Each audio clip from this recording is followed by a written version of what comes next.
অধর আপু, হ্যাঁ আমি অনেক ক্লান্ত আপু, আমার খালি মন চায় বাসায় যায় ঘুমাই, বুঝছেন?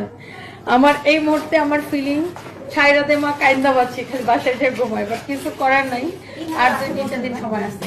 3850 টাকা আসে। এই হচ্ছে দেখেন ড্রেস, দোপাট্টা, এক্সট্রা স্যালারি কাপড়। নট অনলি মি, আমার আসলে আমার সব স্টাফরাই অনেক পরিশ্রম করতেছে এই সময়। শুধু আমার স্টাফরা না, সব কোম্পানির স্টাফরাই আসলে এই মুহূর্তে যারা আসলে ফ্যাশন ইন্ডাস্ট্রিতে আছে সবারই কাজ করা লাগতেছে। ঈদের সময় আসলে আমাদের প্রেশারটা বেশি থাকে। সো আমি এবার মনে করেন আমার স্টাফরা যতক্ষণ কাজ করে আমিও কাজ করি ওরকম। সো আমার আসলে কাজ শেষ হয় সেহরির পরে।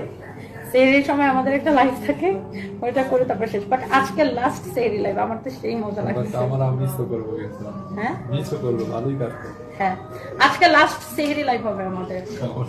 এ হচ্ছে প্রোডাক্ট, এ হচ্ছে ব্যাগ, এ হচ্ছে হাতার কাপড়। তোমরা যে ব্যাগ তো নিস, তোমরা বলবে ম্যাডাম কালকে আবার সেট বলবো ম্যাডাম ঢাকার ভিতরে তো ডেলিভারি করতেছে, একটা লাইভ করে ফেলো। কিন্তু কালকে আমার পায়ে ধরলাম, আমি আর লাইভ করবো।